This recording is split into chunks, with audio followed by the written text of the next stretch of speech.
Assalamualaikum warahmatullahi wabarakatuh. Pada video kali ini merupakan kegiatan diseminasi pengimbasan modul 1.4 tentang budaya positif. Saya Kurniawan dari SMK Terpadu Buana Nusantara, calon guru penggerak angkatan 9 dengan fasilitator Ibu Ida Mulyani Effendi dan pengajar praktik Bapak Zainal Arif. Selamat menonton.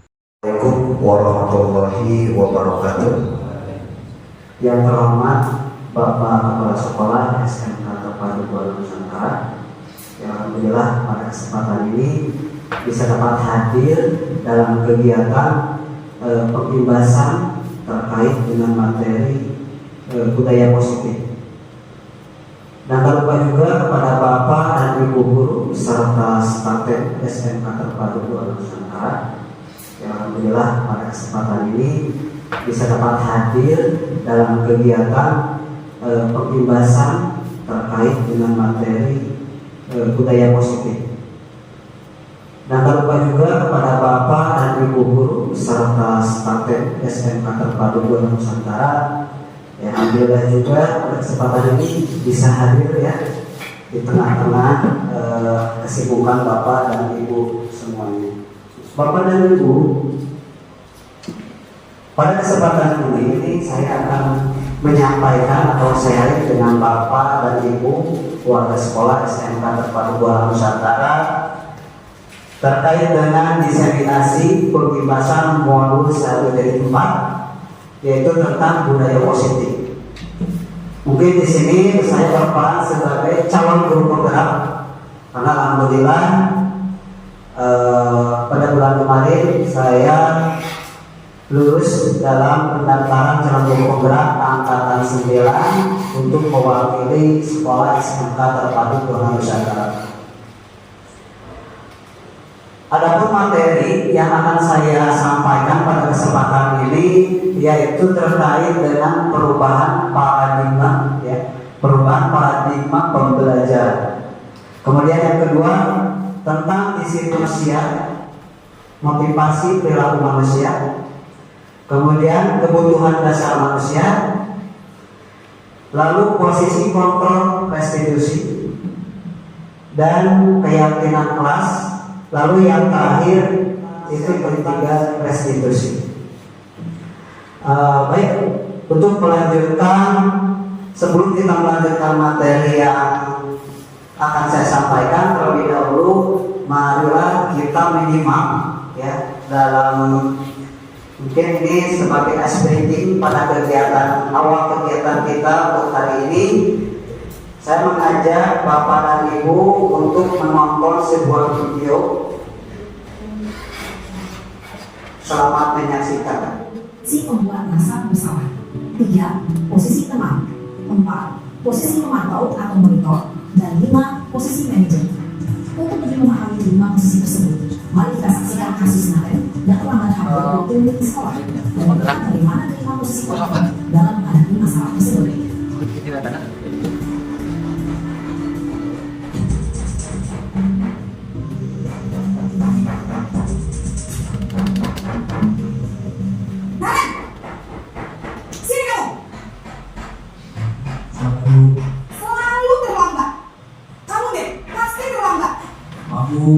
Saya Apa coba? Alasan kamu apa lagi? Kapan sih kamu tidak terlambat? Malas sekali aku jadi anak. saya Dasar pemalas. Gak kapok-kapok sih kamu. Sudah berapa kali terlambat? Sana, kamu keliling lapangan basket 2 kali. kenapa saya harus di lapangan basket, Bu? Kenapa? Kamu gak lagi, Bu? Berani-beraninya jawab. Sudah terlambat, masih berani jawab pula. Sekarang, keliling lapangan basket 5 kali sekalian. Biar kapok. Cepat, pergi sana ke lapangan basket. Posisi menghukum biasanya berbicara dengan nada tinggi, menghabis, menunjuk-nunjuk, menyakiti, dan menyindir. Hukuman bisa berupa fisik maupun psikis. Ibu dan bapak guru dampak yang terjadi pada murid ketika guru berada pada posisi penghukum adalah murid cenderung akan memberontak, bahkan menyimpan dendam.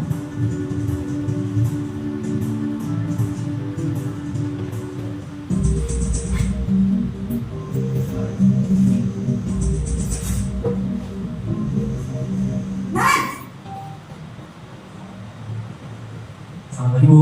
Naren, kamu kenapa terlambat lagi, nak? Ya Tuhan, Naren.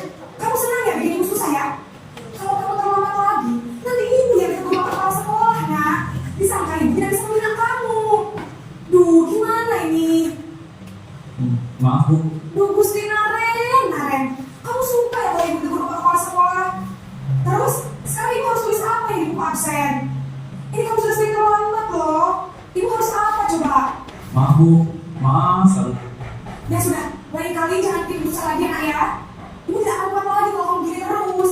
Bisa jantungan kalau ibu tegur bapak kepala sekolah. Sana cepat ke kelas. Maaf ya Bu, maaf sekali. Posisi pembuat rasa bersalah berbicara dengan nada tenang, cenderung lembut, namun kata-kata yang diutarakan membuat murid merasa menjadi orang yang gagal, memandang buruk dirinya sendiri, merasa tidak berharga, dan tidak sanggup membahagiakan orang lain. Ketika guru mengambil posisi pembuat rasa bersalah, murid akan menganggap dirinya yang bersalah dan tidak akan menyimpan emosi negatif tersebut di dalam dirinya.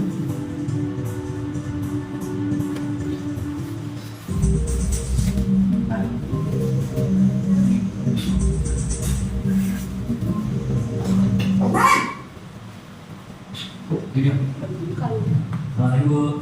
Wah, sudah jam berapa ini nak? Terlambat lagi ya saya. Iya Bu, habis ibu saya ngomongin saya Bu. Kamu malah menyalahkan ibu kamu. Kamu bukan anak yang paling kencang. Kok terlambat sih? Iya Bu, saya memang bangun tadi. Jadi biar saya lincang, tetap beresin ya Bu. Ya sudah sana, nanti lain kali larinya lebih kencang lagi ya. Biar gak terlambat lagi. Bikin seneng ibu, beli ibu. Bisa kan? Bisa Bu. Ya sudah sana masuk kelas. Ibu beresin urusan absen kamu. Kamu ini ada-ada saja. Dalam posisi tenang, guru berbicara dengan nada suara ramah, akrab, cenderung bersenda gurau untuk menjaga suasana tetap santai. Murid akan merasa senang, aman, dan akrab dengan guru. Identitas yang tercipta adalah identitas sukses atau berhasil. Namun, perlu diingat, karena ini masih golongan eksternal, maka ada faktor ketergantungan dari murid kepada orang tertentu. Di sini, guru absennya, sehingga di lain waktu, murid bisa berperilaku baik, namun hanya kepada orang-orang tertentu saja.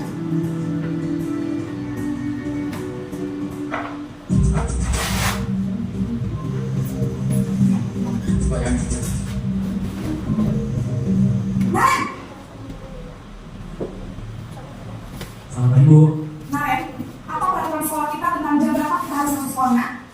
Kita harus di sekolah jam 7 Bu. Iya betul, sekarang sudah jam 7.20. Naren sudah tahu konsekuensinya, jangan terlambat aja.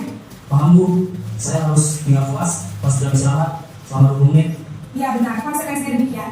Jadi nanti jam 9.30, pas istirahat, kamu harus tinggal di kelas, kerjakan tugas tambahan untuk ketertinggalan kamu, ya? Baik Bu. Posisi pemantau mengandalkan penghitungan atau data untuk mengontrol murid. Guru mengarahkan murid berdasarkan peraturan dan konsekuensi. Seorang pemantau menunjukkan bahasa tubuh dan ekspresi wajah yang datar dan cenderung formal.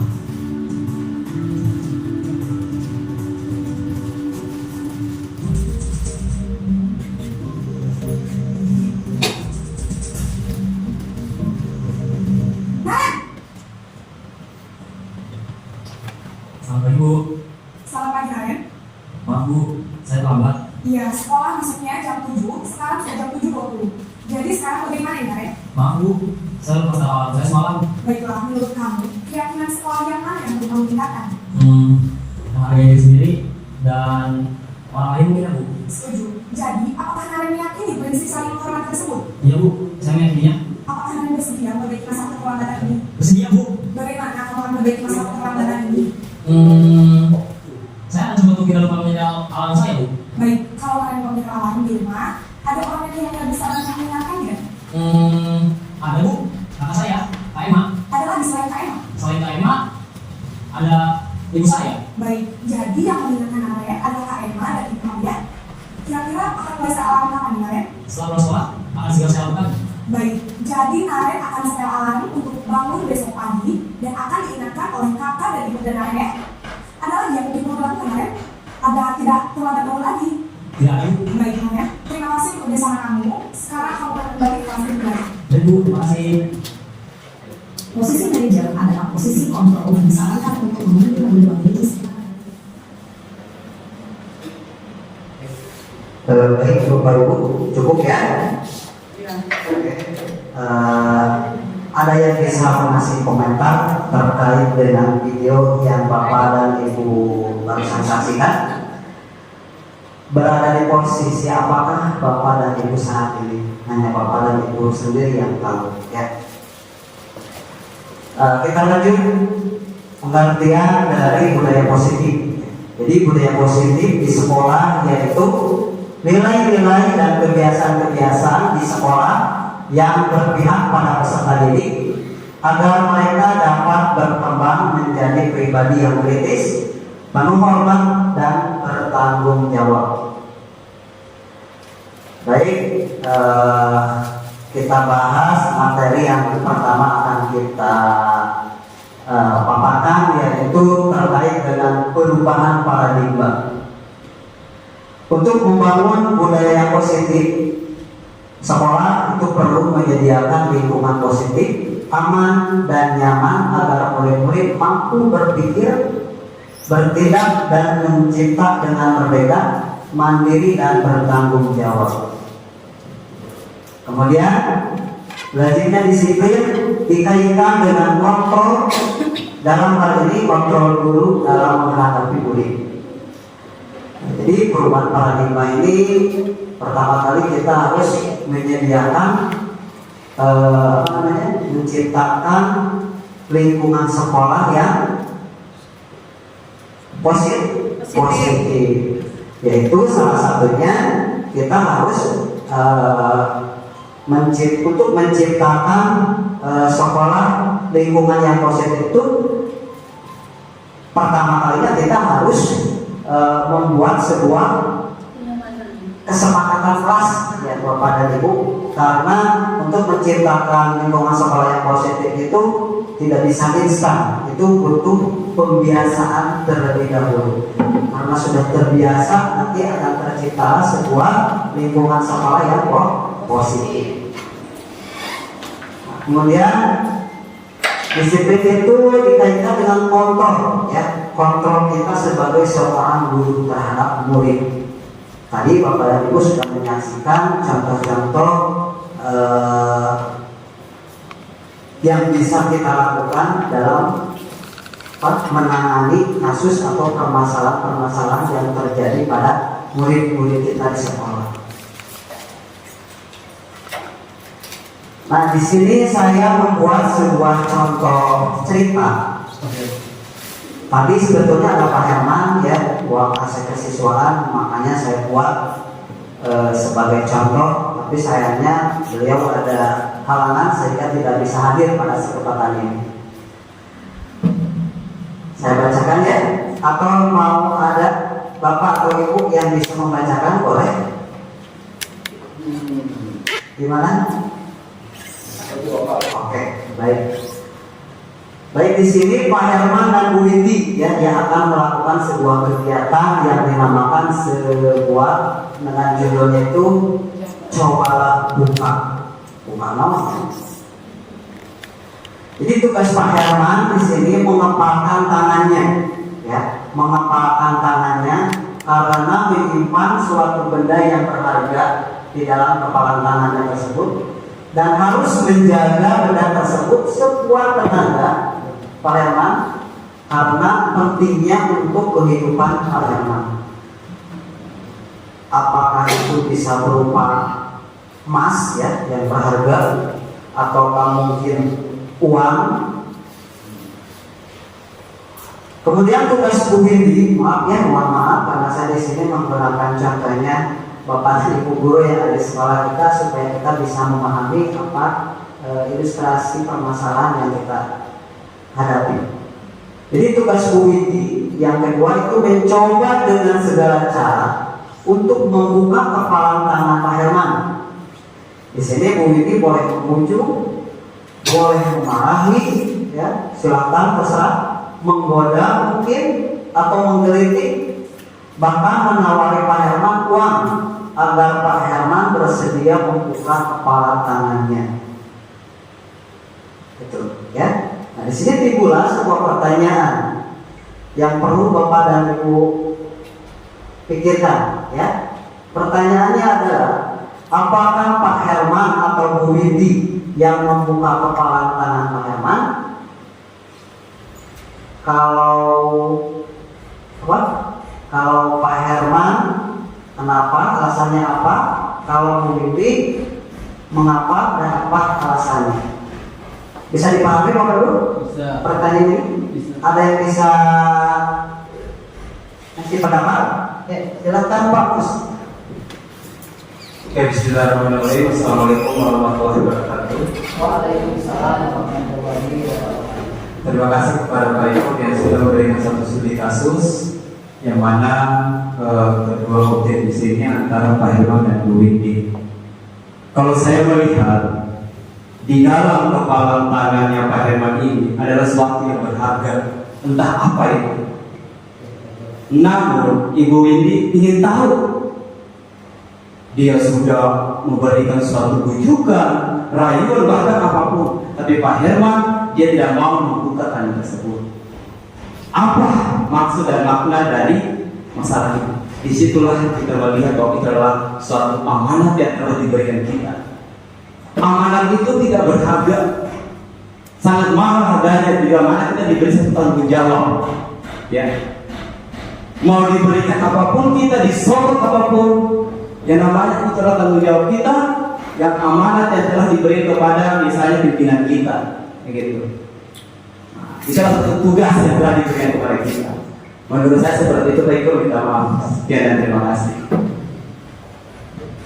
Ya, baik, terima kasih untuk Pak Mustaqim yang sudah memberikan tanggapannya terkait kasus yang kita bahas sekarang ini. Ada yang lain yang bisa memberikan tanggapan? Apa tadi? Assalamualaikum warahmatullahi wabarakatuh. Waalaikumsalam. Rasul. Kalau penafsiran saya tidak ada salahnya untuk mengkomunikasikan. Kalaupun itu memang berharga dan harus dijaga, tidak perlu bahkan membuka, saya kira. Jadi kalau menurut saya itu tetap di kepala sama Pak Herman. Tetapi ada sedikit informasi yang mungkin akan disampaikan ke Bu Windy, sehingga Bu Windy paham ternyata itu sangat penting dan itu hanya sebatas informasi yang dasar saja yang perlu diketahui Bu Windy. Jadi menurut saya tidak perlu dibuka karena itu memang penting, tetapi ada suatu komunikasi yang begitu positif yang sehingga Bu Windy bisa memahami bahwa oh itu tuh yang ada di kepala tangannya. Jadi mengasih tahu secara halus tanpa harus full kan. Kita disini ketemu sama Ini keperasaan. Baik, luar biasa sekali ya pendapat-pendapat dari Bapak dan Ibu terkait dengan masalah yang sekarang kita bahas ini. Ada lagi yang lainnya mungkin dari ibunya? Bu Yanti atau lain? Sama sih. No? Lanjut saja. Skip. Oke, Next. baik. Next ya. Oke, pertanyaan berikutnya. Apakah Pak Herman atau Bu Windy yang memutuskan kepala tangan Pak Herman dibuka? Mengapa dan apa alasannya? Oke, selanjutnya siapa yang mau ngasih komentar? Bu Yanti? Ibu Sri mungkin? Oke, Bu Nai.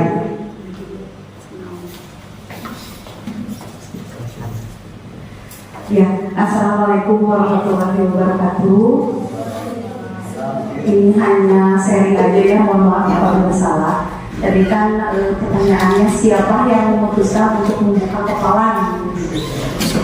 Betul sekali tanggapan saya dari tadi tanggapan Pak Mustaqim dengan Pak siapa?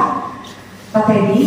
Yang pertama yaitu Pak Mustaqim mengulas sedikit ya. Betul. Mungkin Pak Herman itu bersikeras tidak membuka kepala itu karena dia sudah diberi tanggung jawab yang sepenuhnya dan harus amanah gitu ya. Mungkin pasti ada alasan, tapi alasan itu bagaimana caranya Bu Windy itu bisa memahami. Kalau bahasa Sunda kenapa sih pakai hesek dibuka kepalanya itunya? Tentu saja itu menurut Kang Terry betul harus ada komunikasi yang baik gitu ya. Nah, terus di sini pertanyaannya siapa yang memutuskan? Karena kepala di Pak Herman, tentu saja nanti yang akan membuka kepala itu yang memutuskan Pak Herman. Mau dibuka atau tidak kepala itu, karena mungkin memang sangat berharga. Tapi ketika tidak dibuka ataupun dibuka pasti ada alasan-alasan yang mempengaruhi tentang itu gitu kalau menurut saya. Jadi kalau tanggapan saya yang mempengaruhi nanti siapa yang membuka tentunya Pak Herman. Tapi kalaupun itu nanti dibuka beres-keras gitu, mungkin nanti oleh mungkin bujuk rayu Bu Windy atau tanggapan Bu Windy atau tadi kata Pak Eko bisa dengan cara menggelitik, membujuk gitu saja sih tanggapan. Mohon maaf ya apabila salah. Terima kasih. Assalamualaikum warahmatullahi wabarakatuh.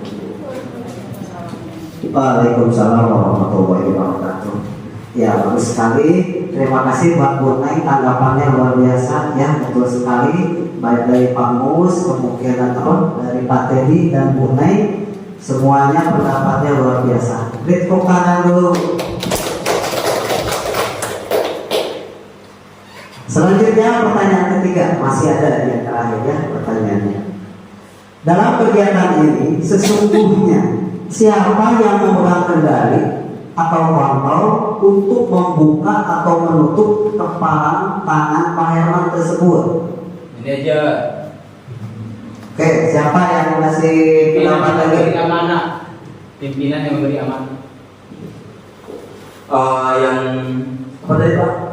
Dalam kegiatan tersebut sesungguhnya siapa yang memegang kontrol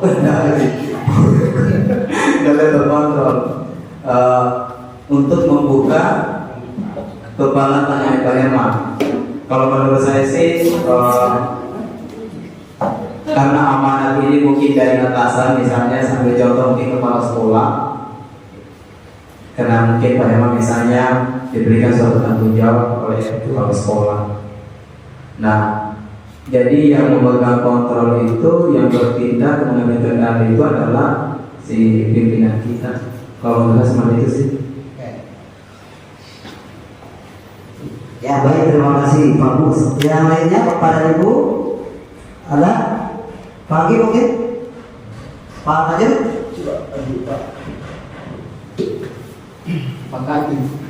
Kalau menurut saya Pak, pandangan saya kalau melihat dari poin 3 ini, di dalam pertanyaannya dalam kegiatan ini sesungguhnya siapa yang memegang kendali dan kontrol kan? Sebenarnya memegang kendali dan kontrol itu kembali lagi kepada Pak Herman dan Bu Windy. Itu kontrol yang dikeluarkan oleh Bu Windy itu bisa saja mempengaruhi kontrol Pak Herman. Gitu. Nah, untuk bisa mengkontrol kendali untuk membuka tangan Pak Herman itu ada di diri Pak Herman. Gitu. Karena kenapa? Karena kalau misalkan Bu Windy meminta untuk membuka tangannya secara ramah, baik, terus membujuknya dengan cara yang halus lah, gitu ya. Mungkin Pak Herman akan memberikan kontrol yang baik. Gitu.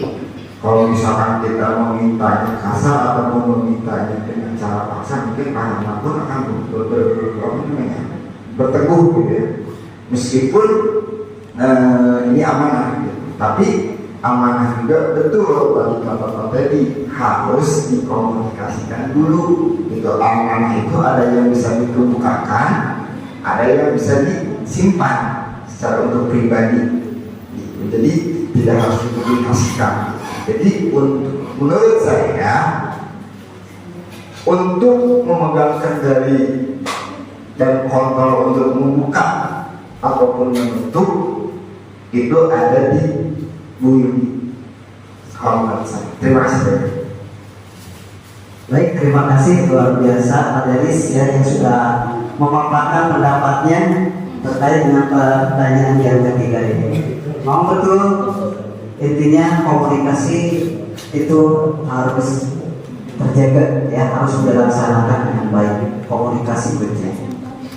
Ya, mungkin ada lagi dari ibu-ibunya. Bu Yanti mungkin, Bu Sri, Bu Windy, ada Bu Tia, Bu Ma, mungkin mau ngasih pendapat. Kita lanjut. Oke, baik, terima kasih ya atas masukannya. Nah, menurut KHD bahwa tujuan pendidikan yaitu menuntun segala kodrat yang ada pada anak-anak agar mereka dapat mencapai keselamatan dan kebahagiaan yang setinggi-tingginya, baik sebagai manusia maupun sebagai anggota masyarakat. Oleh sebab itu, pendidik hanya dapat menuntun tumbuh atau hidup kekuatan kodrat yang ada pada anak-anak agar dapat memperbaiki lakunya. Ingat, ini hanya untuk memperbaiki perilakunya, bukan dasarnya. Hidup dan tumbuhnya kekuatan kodrat anak-anak.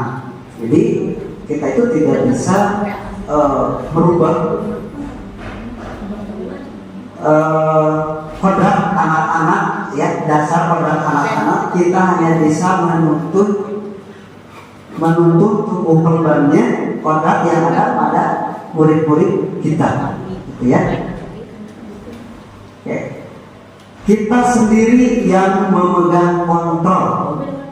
Nah, jadi terkait dengan permasalahan atau kasus tadi yang terjadi pada Pak Herman dan Bu Windy, yang memegang kontrol ya jelas Pak Herman, ya. Walaupun Bu Windy dengan sekuat tenaga merayu, menggelitik dengan berbagai cara supaya Pak Herman membuka genggaman tangannya, tetap saja yang mengontrol itu Pak Herman, ya.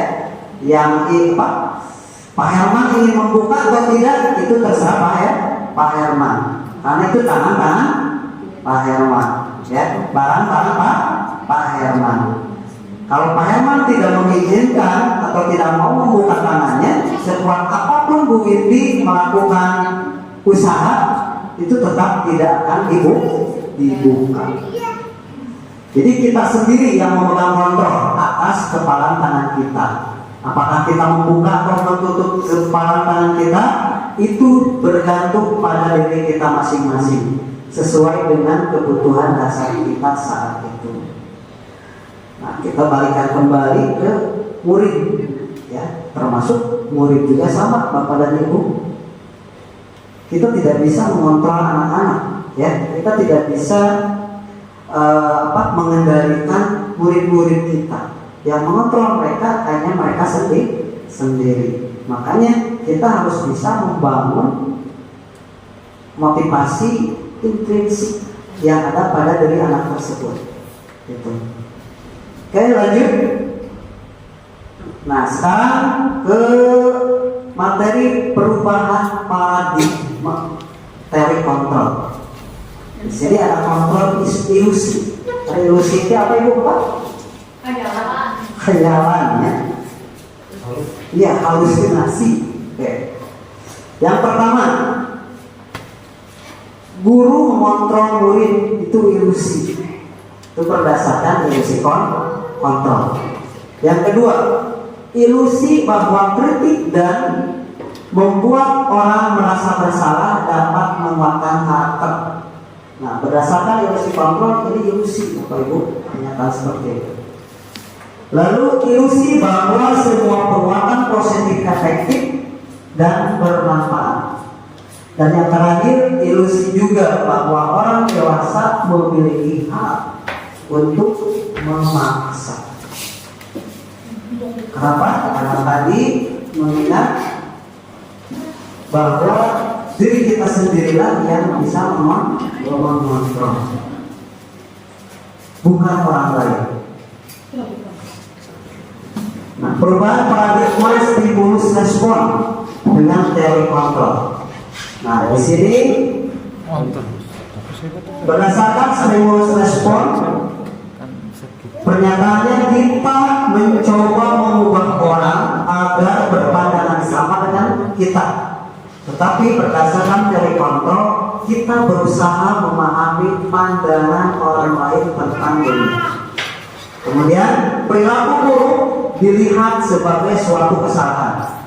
Itu berdasarkan stimulus respon. Kalau berdasarkan teori kontrol, semua perilaku memiliki tujuan. Betul ya? Semua perilaku baik tubuh atau perilaku pasti memiliki tujuan. Lalu orang lain bisa mengontrol saya, tapi berdasarkan dari kontrol hanya Anda yang bisa mengontrol diri Anda sendiri. Lalu saya bisa mengontrol orang lain. Berdasarkan dari kontrol, Anda tidak bisa mengontrol orang lain. Lalu stimulus responnya pemaksaan ada pada saat rujukan gagal. Berdasarkan dari kontrolnya, kolaborasi dan konsensus menciptakan pilihan-pilihan baru. Dan yang terakhir, berdasarkan stimulus respon, model berpikir itu menang kalah. Tetapi di teori kontrol ini model berpikirnya menang dan menang. Jadi tidak ada yang salah, ya. Di sini semuanya benar. Yang salah harus kita stabilkan, ya, supaya tidak merasa bersalah. Selanjutnya, apa makna disiplin? Apakah makna disiplin? Jadi kata disiplin itu berasal dari bahasa Latin disiplina, ya, yang artinya itu belajar. Makna asal dari kata ini berkonotasi dengan disiplin diri dari murid-murid, Sokrates, ya, dan Plato. Kemudian disiplin diri membuat orang menggali potensi menuju sebuah tujuan apa yang dia hargai. Namun dalam budaya kita, makna kata disiplin telah berubah menjadi suatu yang dilakukan seseorang pada orang lain untuk mendapatkan kepatuhan. Kecenderungan umum adalah menghubungkan kata disiplin dengan ketidaknyamanan, bukan dengan apa yang kita hargai atau pencapaian suatu tujuan mulia. Nah, disiplin adalah kemampuan memerintah diri sendiri dalam mengontrol dan menguasai diri untuk memilih tindakan yang mengacu pada nilai-nilai yang kita hargai dengan penuh tanggung jawab dan tanpa perintah orang lain. Mungkin sebelumnya Bapak dan Ibu mengartikan disiplin itu seperti apa? Ada yang bisa ngasih pendapat? Ya, boleh Bu, silakan.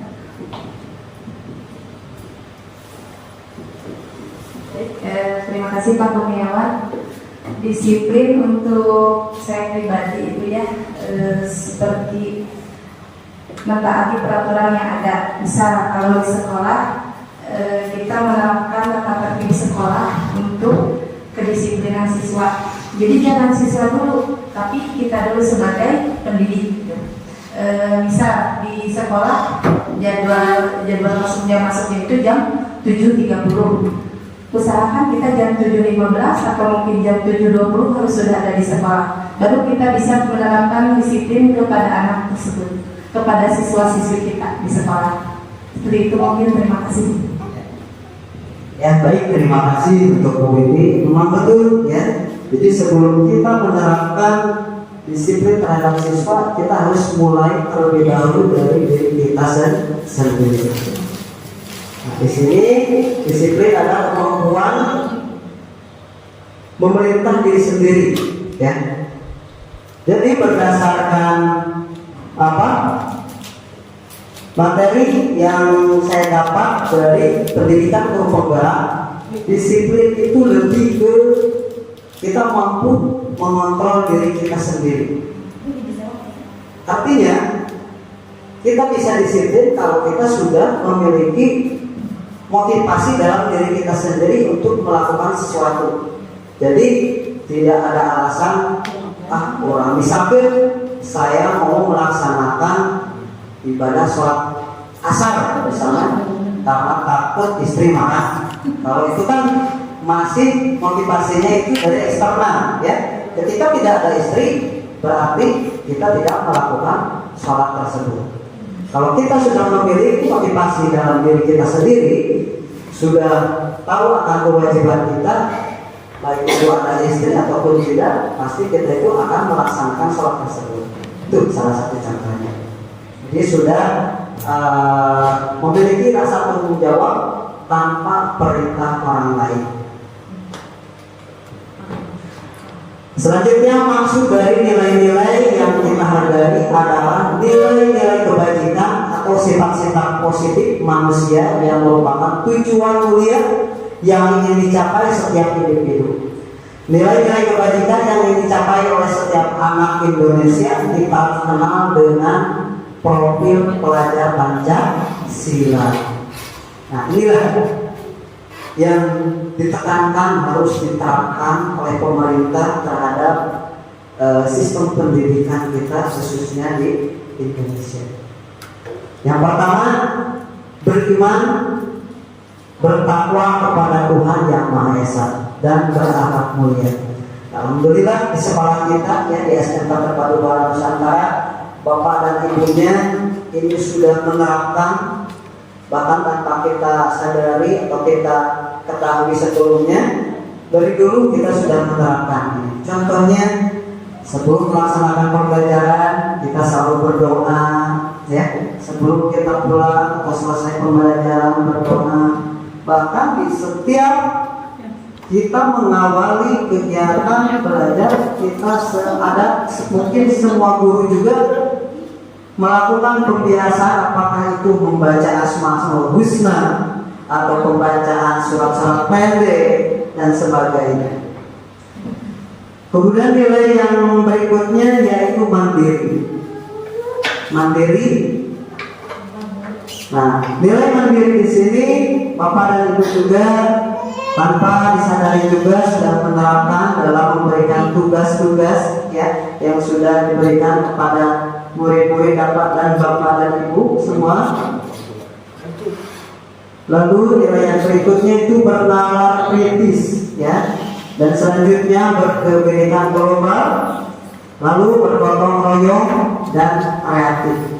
Nah, jadi pembelajaran yang kita lakukan di kelas itu minimal memiliki salah satu dari nilai-nilai profil pelajar Pancasila ini. Sebetulnya tidak perlu semua kita rangkum ya, kita adakan dalam satu kegiatan. Ya bagus, lebih bagus kalau memang semuanya ada nilai-nilai tersebut. Yang ketiga, ini terkait dengan motivasi perilaku manusia, Bapak Ibu. Biasanya manusia itu mau melakukan sesuatu itu untuk menghindari ketidaknyamanan atau hukuman. Di situ timbul apa yang akan terjadi apabila saya tidak melakukannya. Nah, ini masih termasuk ke motivasi eksternal. Kemudian teori motivasi yang berikutnya untuk mendapatkan imbalan dari orang lain.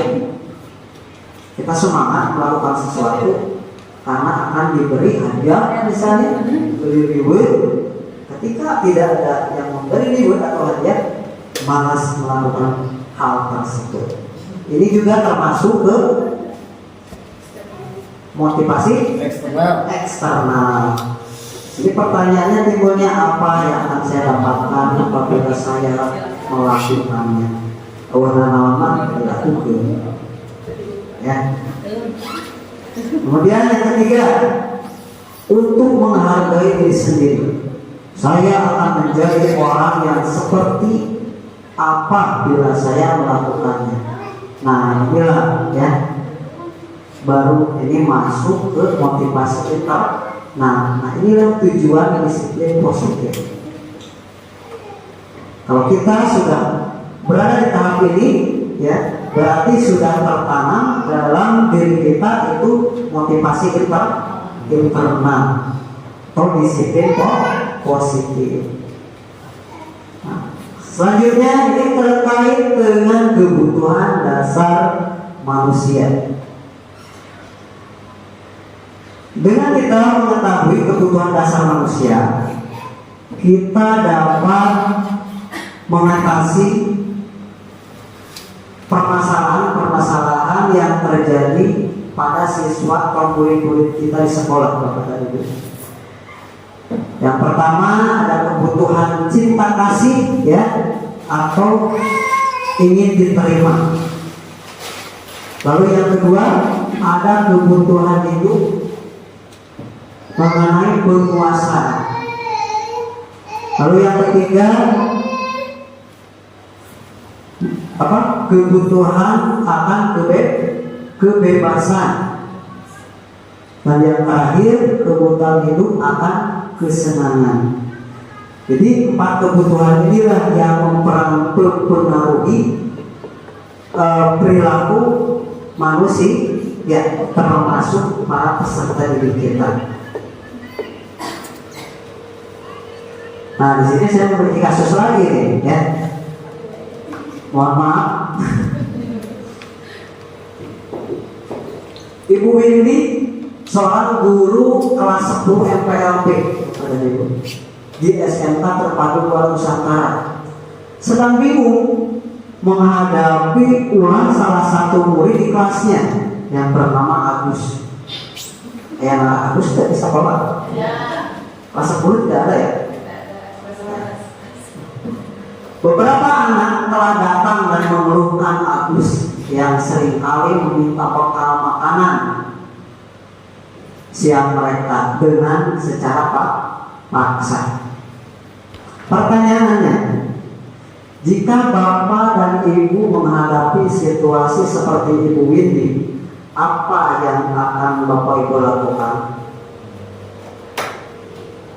Oke, silakan siapa yang mau mengasih tanggapan? Boleh yang belum mungkin, Ibu.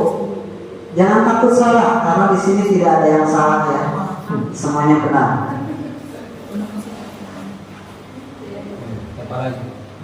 Oke, siapa? Silakan, Bu. Jadi pertanyaannya, jika Ibu menghadapi situasi seperti Ibu Windy di atas, ya, apa yang akan Ibu lakukan? Terima kasih. Saya kesini mencoba menjawab, ya.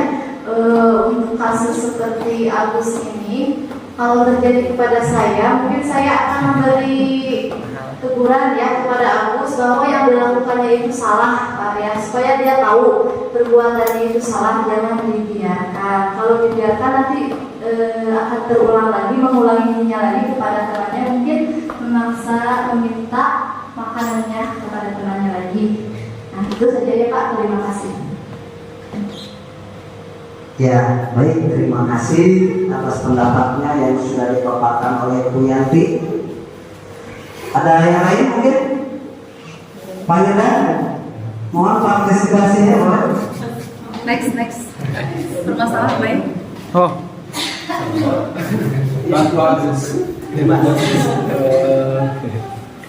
Terima kasih Pak Ibu telah memberikan kesempatan.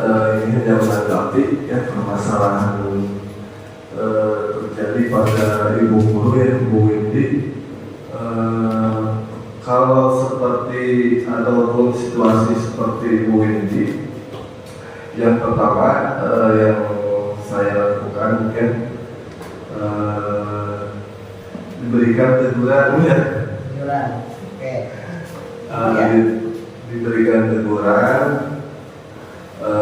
bahwa apa yang dilakukan Agus tersebut salah. Yang kedua, yang selanjutnya,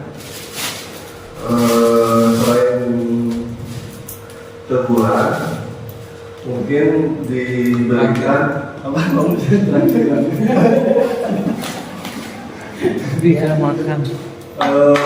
motivasi, yang pertama itu apa sih Pak itu? Yang pembahasan pertama yang tadi lupa. Hukuman.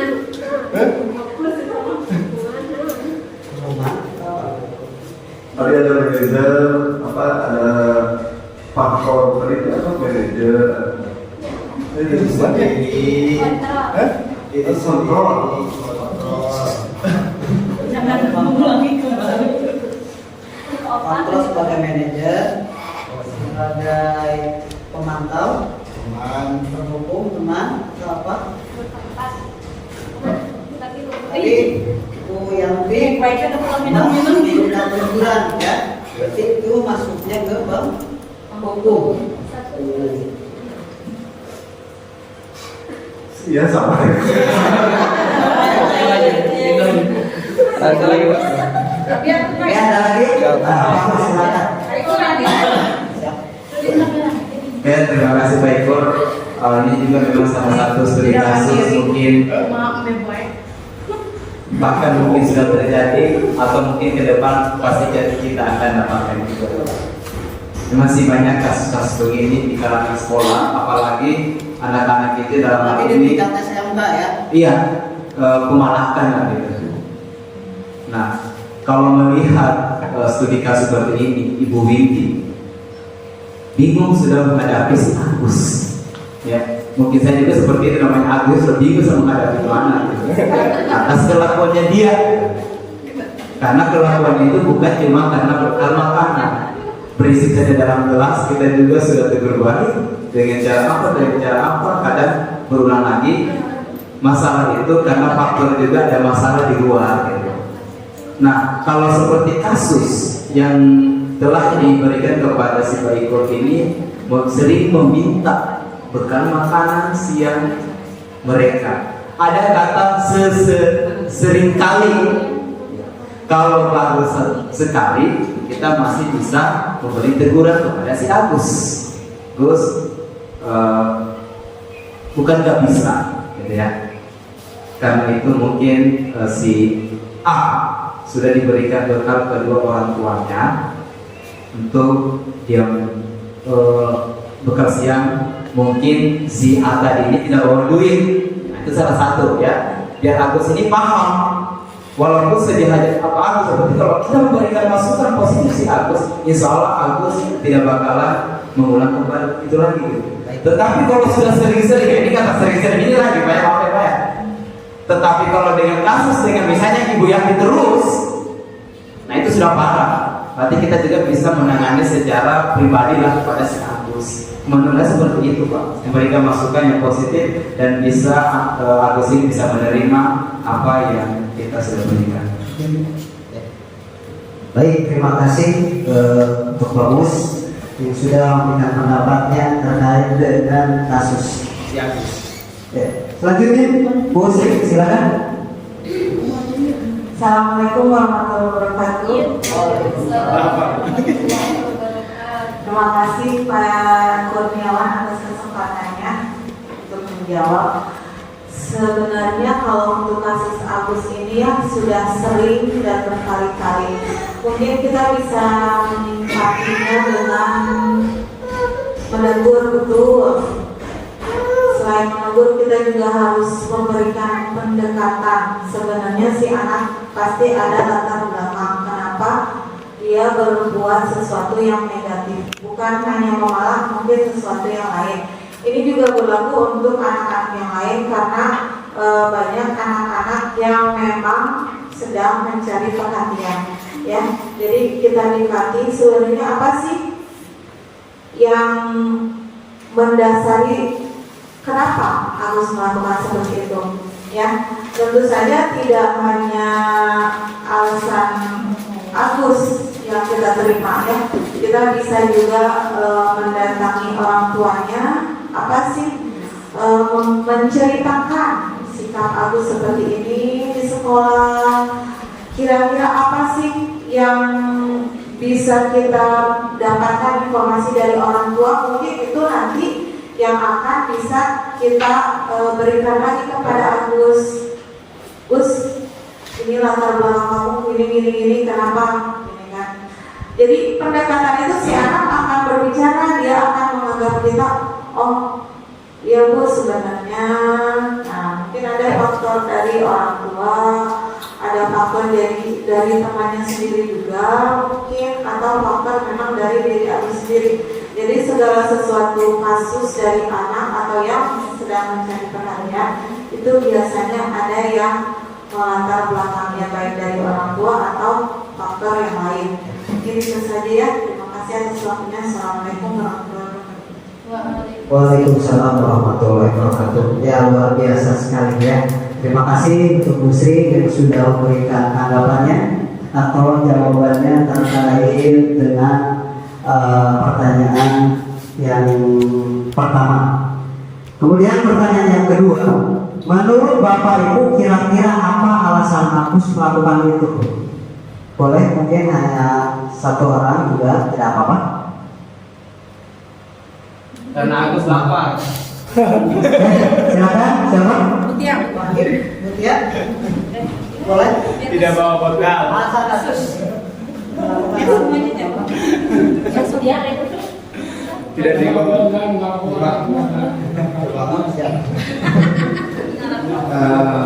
Menurut saya kira-kira apa alasan Agus melakukan hal itu kepada temannya ya.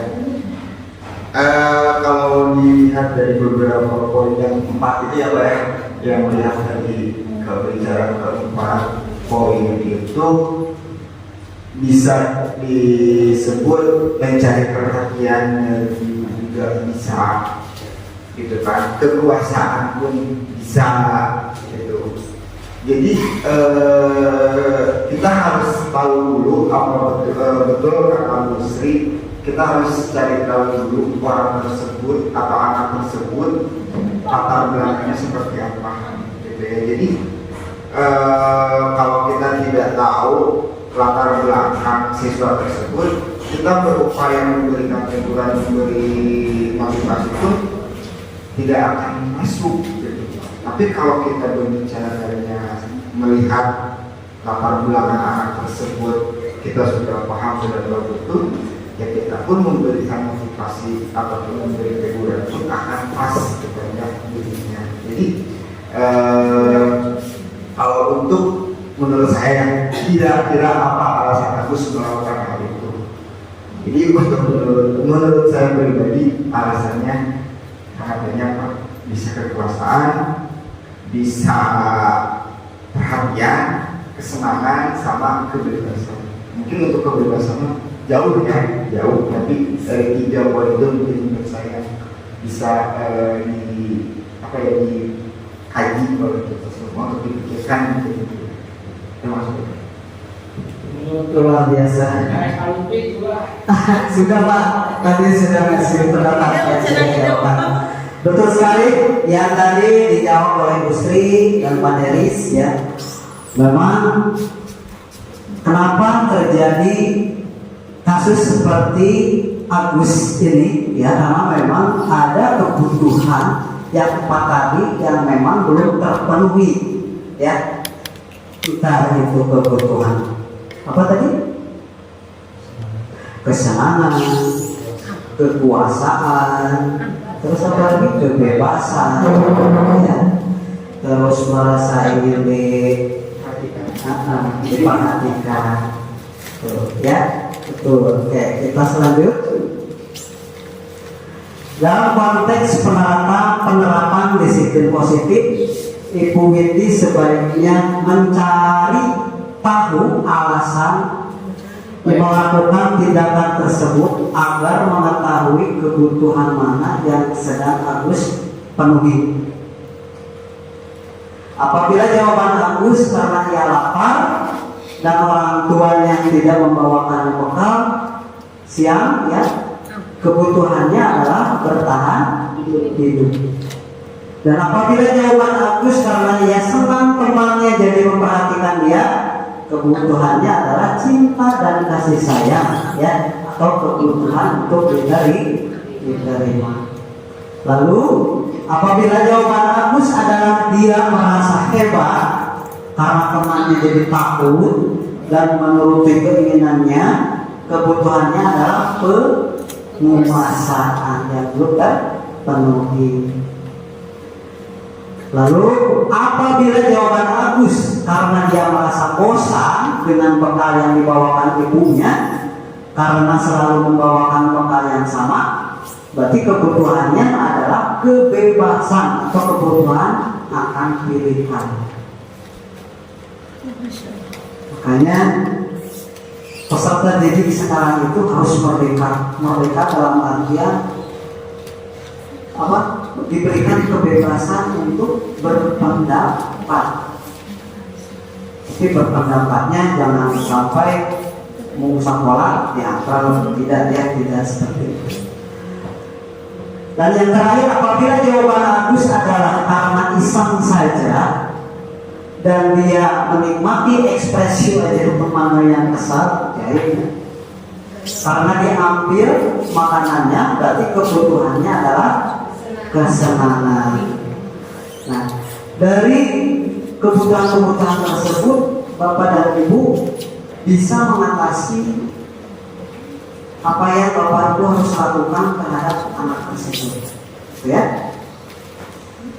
Nah, selanjutnya di sini ada 5 posisi kontrol yang tadi Bapak Ibu sudah tonton di awal ya videonya. Yang pertama sebagai guru, sebagai penghukum.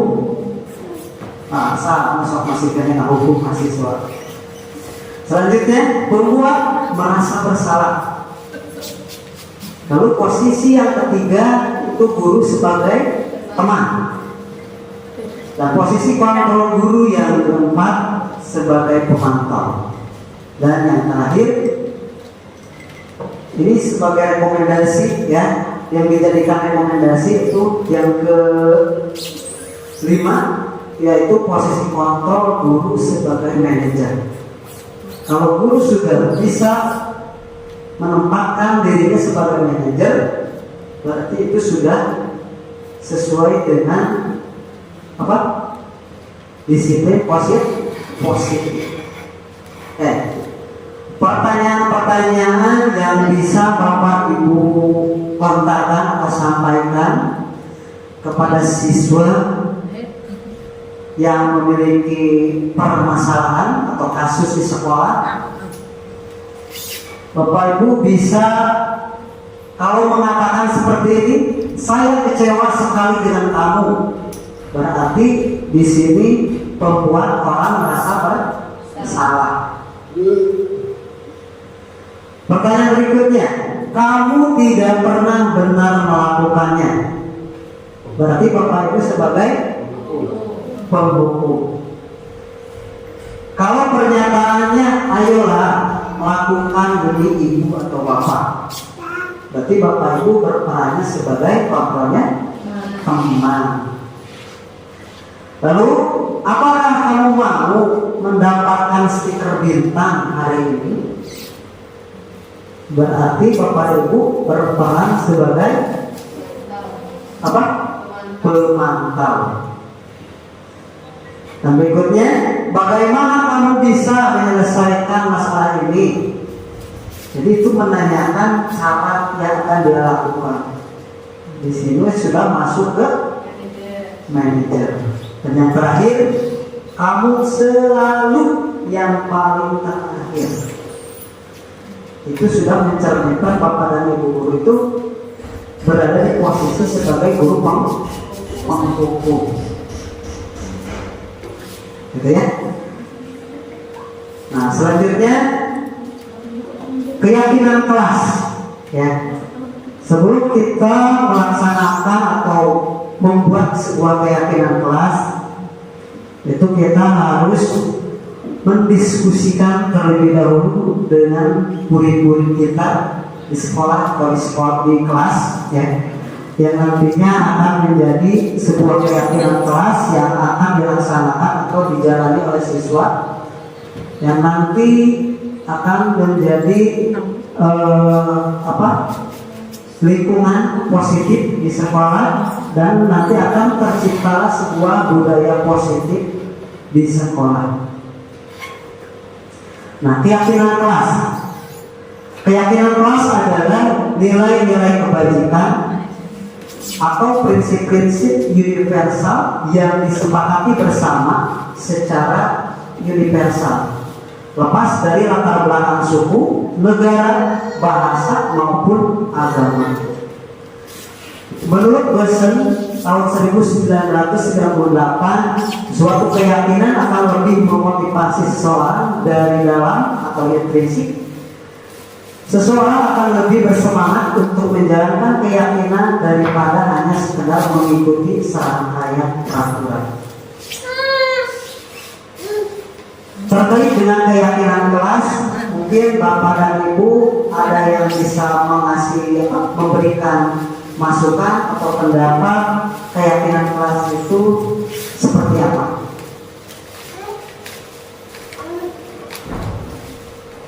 Lanjut? Oke. Jadi keyakinan kelas itu berbeda dengan peraturan ya yang dibuat oleh sekolah atau kepala sekolah dan dewan guru. Kalau keyakinan kelas ini dibuat oleh siswa dan imbasnya itu akan melahirkan sebuah konsekuensi yang harus dijalani oleh siswa tersebut. Keyakinan kelas ini bersifat abstrak ya, dari kata peraturan yang lebih rinci dan konkret. Lalu keyakinan kelas berupa pernyataan-pernyataan yang universal. Pernyataan-pernyataan keyakinan kelas senantiasa dibuat dalam bentuk positif. Jadi dari pernyataannya itu tidak boleh ada kata jangan, ya, tidak boleh seperti itu. Selanjutnya keyakinan kelas hendaknya tidak terlalu banyak sehingga mudah diingat dan dipahami. Semua sekolah sebaiknya ikut berkontribusi dalam membuat kegiatan kelas lewat curhat pendapat. Lalu bersedia meninjau kembali keyakinan kelas dari waktu ke waktu. Nah, khususnya mungkin ini untuk wali kelas ya, atau bisa juga untuk Bapak dan Ibu guru mata pelajaran yang ingin menerapkan atau mengimplementasikan terkait dengan keyakinan kelas. Alhamdulillah, saya sudah mencoba Bapak dan Ibu, karena kebetulan saya wakil wali kelas dari 11 kelurahan. Saya mencoba membangun sebuah keyakinan atau kesepakatan kelas ya, yang dibuat oleh para peserta didik, dan nantinya akan dilaksanakan oleh para peserta didik atau para murid-murid kelas keutamaan khususnya untuk dapat untuk dapat membiasakan menjalankan keyakinan atau nilai-nilai kebajikan yang mereka sepakati, dan konsekuensinya pun mereka yang buat. Alhamdulillah sekarang mereka sudah sedikit ada perubahan karena mereka selalu teringat akan keyakinan kelas yang sudah mereka buat.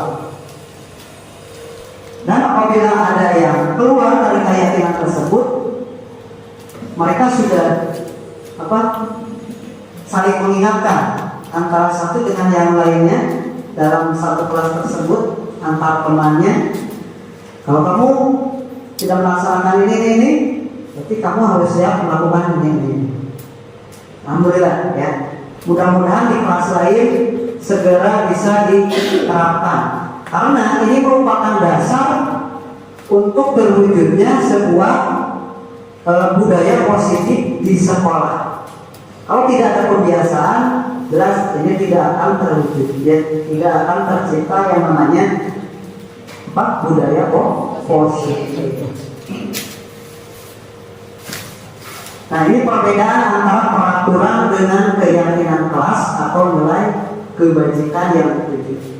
Kalau peraturan selalu kembalikan buku ke tempatnya, itu peraturan ya.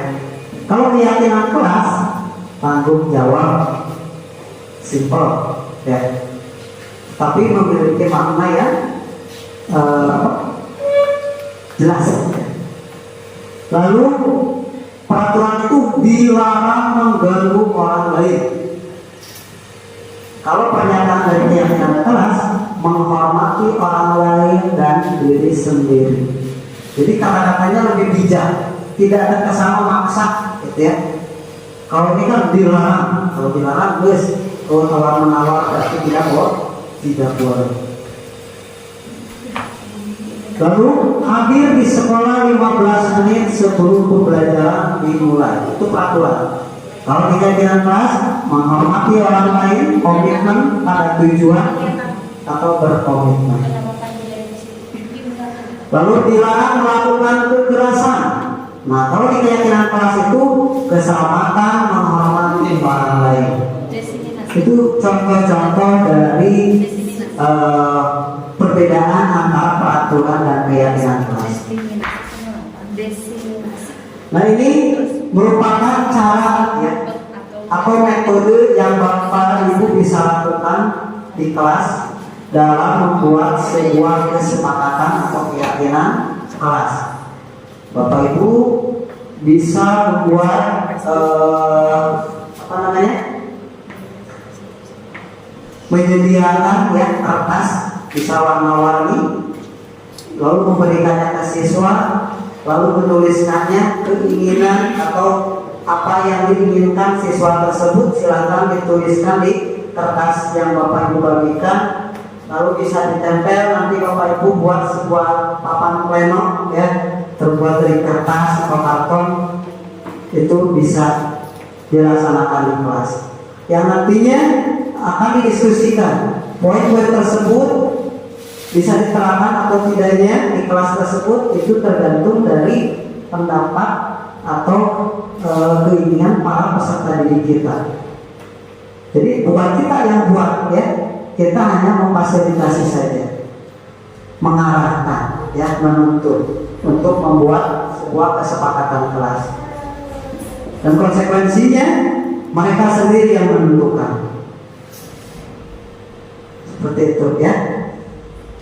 Baik, next. Nah, sekarang masuk ke segitiga restitusi Bapak Ibu. Segitiga restitusi ini merupakan sebuah metode ya untuk proses menciptakan kondisi bagi murid untuk memperbaiki kesalahan mereka, sehingga mereka bisa kembali pada kelompok mereka dengan karakter lebih kuat. Melalui restitusi, guru dapat membantu murid menjadi lebih memiliki tujuan disiplin positif serta memulihkan dirinya berbuat salah setelah berbuat salah. Lalu membuat murid untuk jujur pada diri sendiri dan mengevaluasi dampak dari kesalahan yang dilakukan. Dan yang terakhir, memberikan penawaran bukan paksaan. Nah, inilah segitiga restitusi Bapak Ibu. Jadi itu untuk menghadapi atau mengatasi siswa-siswa kita yang bermasalah.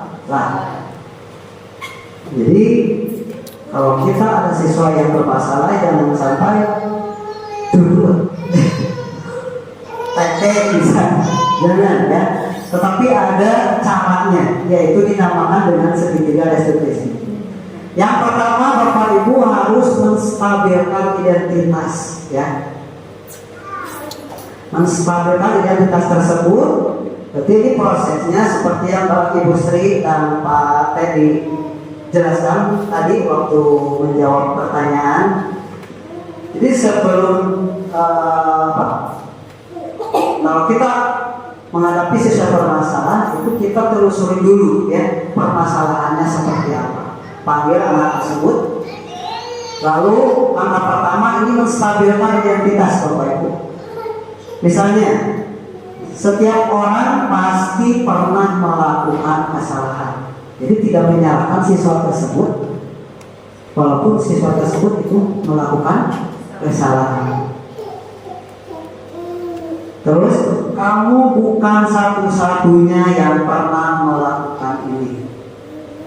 Jadi walaupun siswa tersebut merasa bersalah, tapi kita tidak menyalahkan. Kemudian yang kedua, langkah selanjutnya yaitu validasi apa ini? Tindakan. Ya, validasi tindakan yang salah. Bapak Ibu bisa melontarkan pertanyaan, adakah cara yang lebih efektif untuk mendapatkan apa yang kamu butuhkan? Misalnya tadi Agus ya, tadi Agus itu suka mengambil makanan ya. Itu bisa ditanyakan selain dari harus mengambil makanan orang lain. Tapi tidak semua sistem itu menstabilkan identitas. Banyak sekali pertanyaan yang bisa Bapak Ibu letakkan kepada anak tersebut. Misalnya, berbuat salah itu tidak apa-apa, tidak ada manusia yang sempurna, saya juga pernah melakukan kesalahan seperti itu, kita bisa menyelesaikan ini. Bapak Ibu tidak tertarik mencari siapa yang salah, tapi Bapak Ibu ingin mencari solusi dari permasalahan ini. Kamu berhak merasa begitu. Ini pertanyaan-pertanyaan yang bisa Bapak Ibu berikan kepada siswa terkait dalam langkah pertama, yaitu menstabilkan identitas. Lalu tahapan yang kedua yaitu validasi tindakan yang salah. Pertanyaan Bapak bisa Ibu berikan, contohnya, padahal kamu bisa melakukan yang lebih buruk dari ini. Contohnya seperti ini Bapak Ibu. Misalnya si Ani ya ngomong si Agus, usaha si Agus tenirol sampai si Ani memerang beja, akhirnya terjadilah pertengkaran. Nah pasti guru itu memanggil Ani dan Agus. Nah ketika ibu guru menanyakan ke Ani kenapa Ani melakukan hal itu, pasti Ani menjawab, ya jelas Bu, saya kesal sama Agus karena Agus sudah mencontek pekerjaan saya, misalnya. Nah disinilah validasi tindakan yang salah. Iya, Ibu mengerti misalnya. Kamu pasti punya alasan mengapa melakukan hal itu, atau masih untung kamu cuma melakukan itu, padahal kamu bisa melakukan hal yang lebih buruk dari ini, misalnya, gitu ya. Lalu kamu patut bangga pada dirimu sendiri karena kamu telah melindungi sesuatu yang penting buatmu. Jadi yang salah itu tidak disalahkan, ya, tetapi justru divalidasi atau diberi motivasi untuk bisa menjadi lebih baik. Dan tersebut juga pasti sudah mengetahui bahwa memang tindakan itu salah, tetapi kita sebagai guru ya jangan menyalahkan, justru harus menstabilkan atau memvalidasi tindakan yang salah tersebut. Tahapan yang terakhir yaitu tahapan menanyakan keyakinan. Misalnya apa yang kita percaya sebagai kelas atau keluarga, lalu apa nilai-nilai umum yang kita telah sepakati, dan apa bayangan kita tentang kelas yang ideal. Kamu mau jadi orang yang seperti apa? Nah, inilah pertanyaan-pertanyaan terkait dengan menanyakan keyakinan kelas. Misalnya tadi Agus mengambil hak orang lain atau makanan orang lain secara paksa. Sekarang kita masuk ke refleksi ya terkait materi yang tadi kita bahas. Nah, pertanyaan pertama, bagaimana perasaan saat ini Bapak dan Ibu ketika sudah mendengarkan ya atau mengamati materi-materi terkait dengan budaya positif? Ada yang bisa kasih pendapat? Silakan. Mungkin Panggi.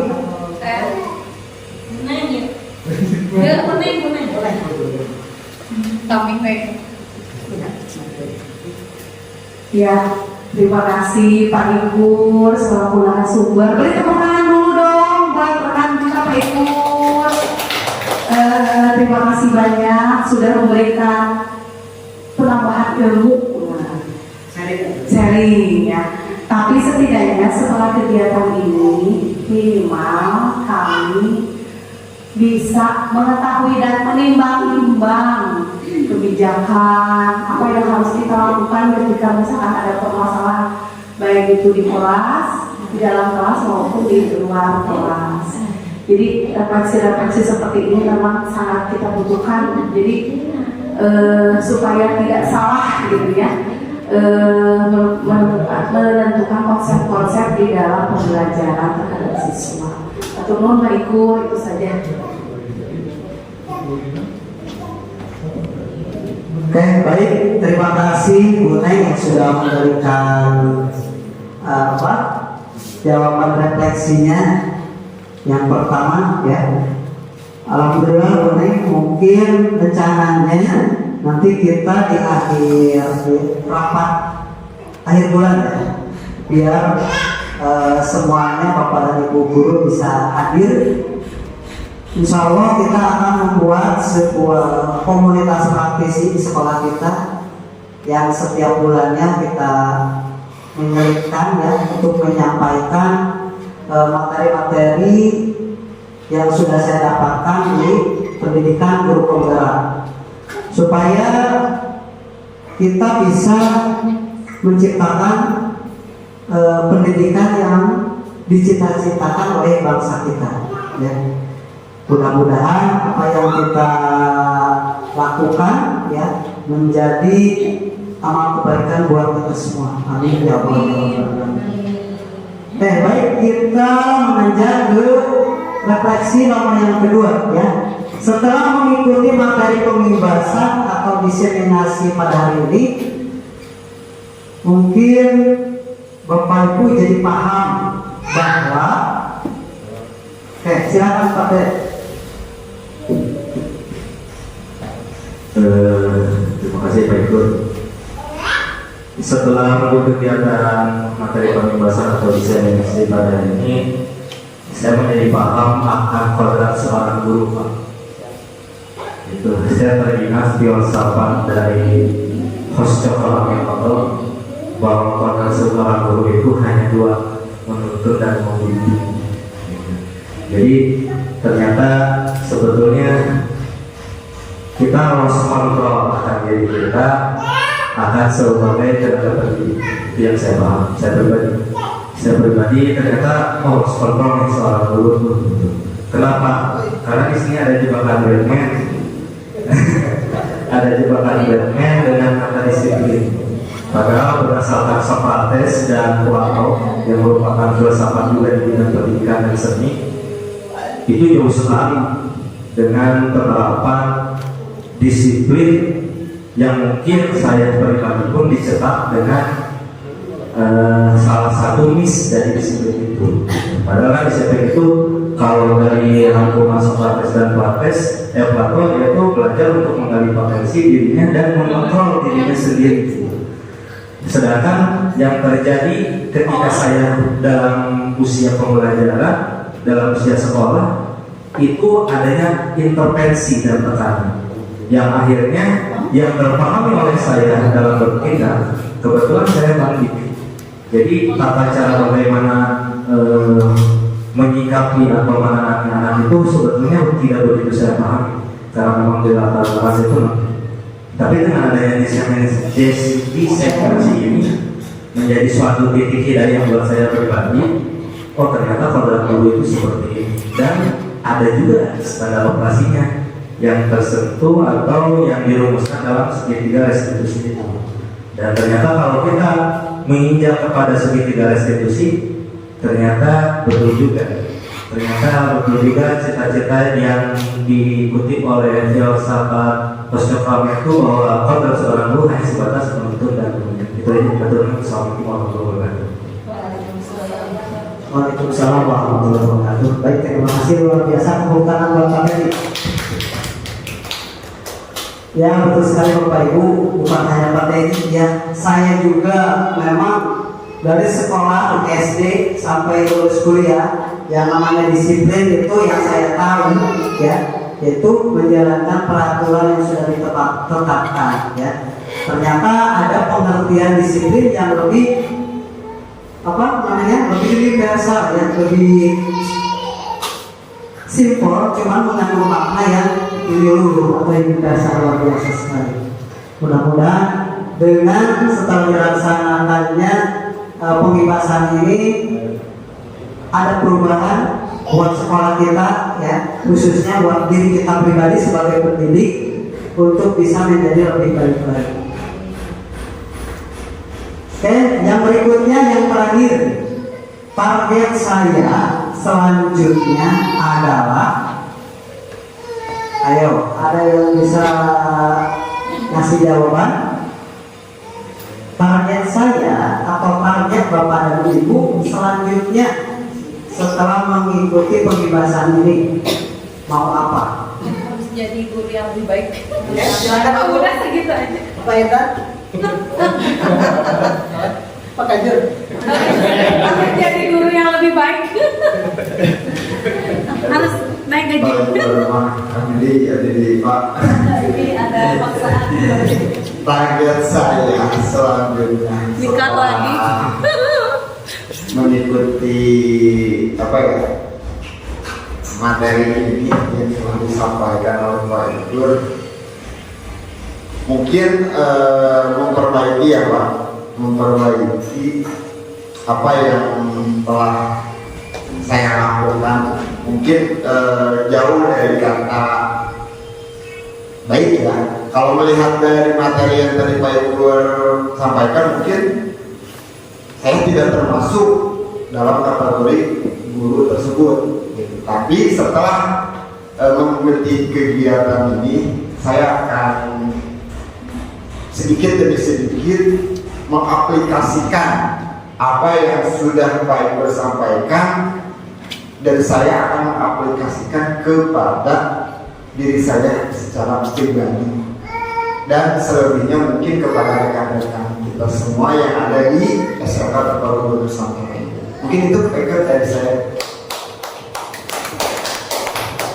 Ya baik, terima kasih Pak Deris yang sudah memberikan tanggapannya atau jawabannya terkait refleksi yang ketiga, yaitu target yang akan dilakukan selanjutnya. Luar biasa. Mudah-mudahan cita-cita kita semua bisa terwujud ya dalam ikut berpartisipasi dalam mencerdaskan khususnya anak-anak atau siswa-siswa kita di SMK Terpadu Buana Nusantara ini. Nah, alhamdulillah Bapak Ibu, materi dari awal sampai akhir sudah kita bahas, sudah kita selesaikan satu persatu, dan sekarang terakhir mungkin kita melaksanakan SPT dulu ya Bapak Ibu. Ya kita Bapak dan Ibu mungkin dari waktu kecil sudah pernah melakukan main nongkrongan ya? Jadi nongkrongan yang seperti ini Bapak Ibu. Ini nama permainannya apa? Up, down, boom, ya? Ya, siap ya? Oke, ya, posisi tangannya. Bapak Deris, nah gitu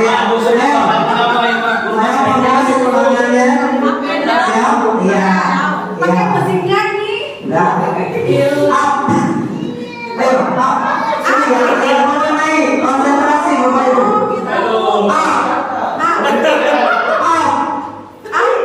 Iya, up naik ke atas. Oke. Down. Up. Down. Up. Up. Yes, sekali lagi. Down. Oke. Up. Oke. Boom.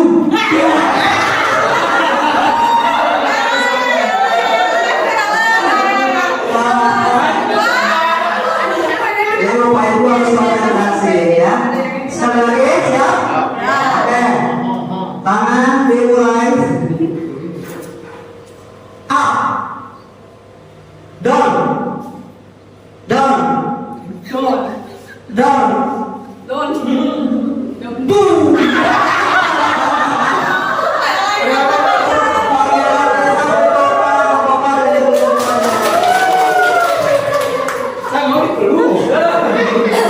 Oke, baik, untuk mengakhiri kegiatan kita hari ini, marilah kita membaca alhamdulillah ya bersama-sama. Alhamdulillahirobbilalamin. Akhirul kalam, wabillahi taufiq wal hidayah. Assalamualaikum warahmatullahi wabarakatuh.